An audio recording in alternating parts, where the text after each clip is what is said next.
जय जोहार। छत्तीसगढ़ी प्रमुख प्रादेशिक समाचार के संग मैं स्मिता शर्मा।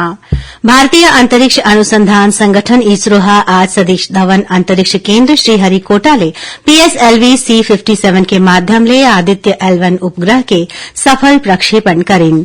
राष्ट्रपति द्रौपदी मुर्मू, प्रधानमंत्री नरेंद्र मोदी और छत्तीसगढ़ के मुख्यमंत्री भूपेश बघेल आदित्य L1 के सफल प्रक्षेपण पर इसरो के वैज्ञानिक और इंजीनियर मन ला बधाई दीन है। केंद्रीय गृह मंत्री अमित शाह आज राजधानी रायपुर में छत्तीसगढ़ के कांग्रेस सरकार के खिलाफ भारतीय जनता पार्टी कोतिले 80 ठन बिंदु वाले आरोप पत्र जारी करेन।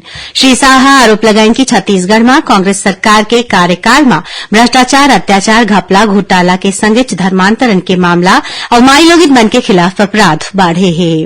अपन छत्तीसगढ़ दौरा में महासमुंद जिला के सरायपाली में राखे गए जनजातीय महासम्मेलन में केंद्रीय गृह मंत्री कहिन कि भाजपा छत्तीसगढ़ ला बनाए और संभाले है। ओमन कहिन कि जनजाति कल्याण बर केंद्र सरकार कतकुन बड़े कदम उठाए है। प्रदेश में नवानियुक्त शासकीय कर्मचारी मन बर पूर्ण वेतन व्यवस्था ला फिर लागू करे जाही। मुख्यमंत्री भूपेश बघेल आज नवा रायपुर में आयोजित राजीव युवा मितान सम्मेलन कार्यक्रम में शासकीय नौकरी में नया नियुक्ति बर स्टाइपेंड वेतन व्यवस्था ला समाप्त करे के घोषणा करेन। कार्यक्रम में लोकसभा सांसद राहुल गांधी कहिन कि कांग्रेस के काम लोगन ला जोड़े के हावय। ओमन कहिन कि छत्तीसगढ़ के कांग्रेस सरकार जौन भी वादा करे रही सोला पूरा करे है।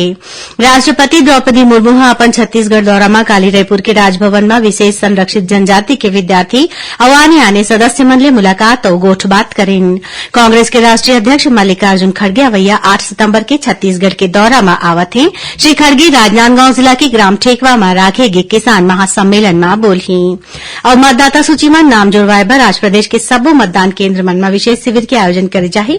काली 3 सितंबर की घलो सब्बो मतदान केंद्र मन में विशेष शिविर आयोजित करे जाही। तो ये रही सभी तक के प्रमुख प्रादेशिक समाचार। जय जोहार।